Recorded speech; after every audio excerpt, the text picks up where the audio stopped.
Betting అనేది కొత్త విషయం కాదు. వేల ఏళ్ల క్రితమే పందెం అనేది మొదలైంది. మహాభారతంలో కూడా పాండవులు పందెంలో ఓడి రాజ్యం కోల్పోయారని మనందరికీ తెలుసు. ఆ తర్వాత కాలక్రమేణా ఈ పందెం రూపుమారింది.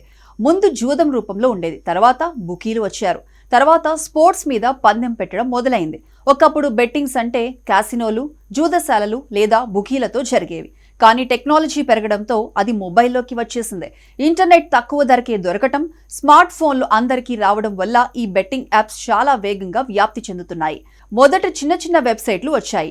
ఆ తర్వాత Dream11 లాంటి ఫ్యాంటసీ యాప్స్ వచ్చినప్పుడు అది ఒక ట్రెండ్ అయింది. ఈ గేమ్స్ ద్వారా డబ్బు గెలుచుకోవచ్చు అని చెప్పి యువతని ఆకర్షించడం మొదలుపెట్టారు.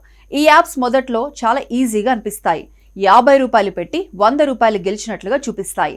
కొందరిని మొదటిసారి గెలిపిస్తాయి కూడా. అప్పుడు వాళ్లలో నమ్మకం పెరుగుతుంది. ఇక రెండోసారి ఎక్కువ మొత్తంలో పెట్టేస్తారు. అక్కడే అసలు ఆట మొదలవుతుంది. అల్గారిథం వాళ్లను ఓడించేలా పనిచేస్తుంది. మొదట గెలిచిన ఆనందం, తర్వాతి ఓటమి కలిపి వాళ్లను ఇంకా ఎక్కువ పెట్టించేలా చేస్తుంది. ఇలా చివరికి వారు మొత్తం నష్టపోతారు. యువతను ఆకర్షించడానికి బెట్టింగ్ యాప్స్ నిర్వాహకులు కొత్త కొత్త ట్రిక్స్ వాడతారు. సోషల్ మీడియాలో యాడ్స్ పెడతారు. క్రికెట్ మ్యాచ్ సమయంలో యూట్యూబ్ వీడియోల మధ్యలో ఇన్స్టాగ్రామ్ రీల్స్లో ఈ యాప్ యాడ్స్ తప్పనిసరిగా కనిపిస్తాయి. ఒక మ్యాచ్లో గెస్ చేయండి, అధిక మొత్తంలో డబ్బు సంపాదించండి అని చెప్పి మోసం చేస్తారు. కాలేజ్ స్టూడెంట్స్, ఉద్యోగం కోసం ప్రయత్నిస్తున్న వాళ్ళు సులభంగా డబ్బు సంపాదించాలని అనుకునే వాళ్లే వీళ్ల ప్రధాన టార్గెట్. మొదట్లో 100-200 రూపాయలు పెడతారు. గెలిస్తే 1000 రూపాయలు వస్తుంది అని చూపిస్తారు. తర్వాత ఓడిపోయాక ఆ నష్టం తిరిగి తెచ్చుకోవడానికి ఇంకా ఎక్కువ పెట్టేస్తారు. ఈలోపు అప్పులు చేస్తారు. ఫ్రెండ్స్ దగ్గర, ఫ్యామిలీ దగ్గర తీసుకుని మరీ గేమ్ ఆడతారు.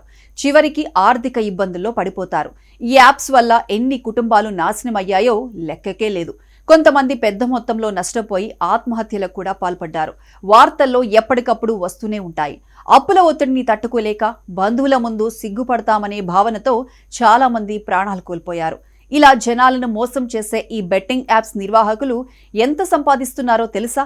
నిజం తెలిస్తే ఖచ్చితంగా ఆశ్చర్యపోతారు. ఒక రిపోర్ట్ ప్రకారం ఇండియాలోనే ఈ betting, fantasy gaming apps turnover 1000 కోట్లలో ఉంది. ఒక్కో యాప్ ని రోజుకి లక్షల మంది వాడుతున్నారు. వాళ్ల డబ్బుల్లో 90% కంపెనీకి వస్తుంది. గెలిచేది చాలా తక్కువ మంది మాత్రమే. ఓడిపోతున్నది ఎక్కువ మంది. ఈ పరిస్థితిని అరికట్టడానికి కేంద్ర ప్రభుత్వం పెద్ద నిర్ణయం తీసుకుంది. Digital gaming, online betting apps సంబంధించిన కొత్త బిల్లు తీసుకొచ్చింది. ఈ బిల్ ప్రకారం ఇండియాలో ఎవరూ ఆన్లైన్లో బెట్టింగ్ చేయకూడదు. ఇలాంటి యాప్స్ నడపటం, ప్రమోట్ చేయడం, డబ్బు పెట్టడం ఇక నుండి చట్టరీత్యా నేరం. ఇక చేస్తే భారీ జరిమానాతో పాటు 7 ఏళ్ల జైలు శిక్ష కూడా పడుతుంది. ఈ బిల్ పార్లమెంట్లో కూడా ఆమోదం పొందింది. దాంతో ఇప్పుడు లీగల్ గా ఎవరికి ఆన్లైన్ బెట్టింగ్ చేయడం సాధ్యం కాదు. ఈ చట్టం ద్వారా మోసపూరితంగా వసూలు చేసే అవకాశం యాప్స్ కి ఇక ముందు ఉండదు. ఇప్పటికే కొన్ని యాప్స్ బ్లాక్ అయ్యాయి. మిగిలినవి త్వరలో పూర్తిగా తీసివేయబడతాయి. అయితే వీటిపై ప్రజల్లో కూడా మిశ్రమ స్పందన ఉంది.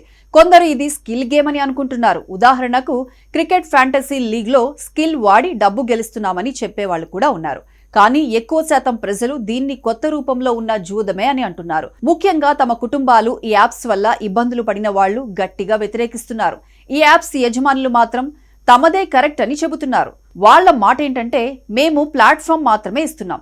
ఎవరు గెలుస్తారు, ఎవరు ఓడిపోతారు అనేది వాళ్ల స్కిల్స్ పై ఆధారపడి ఉంటుంది అని.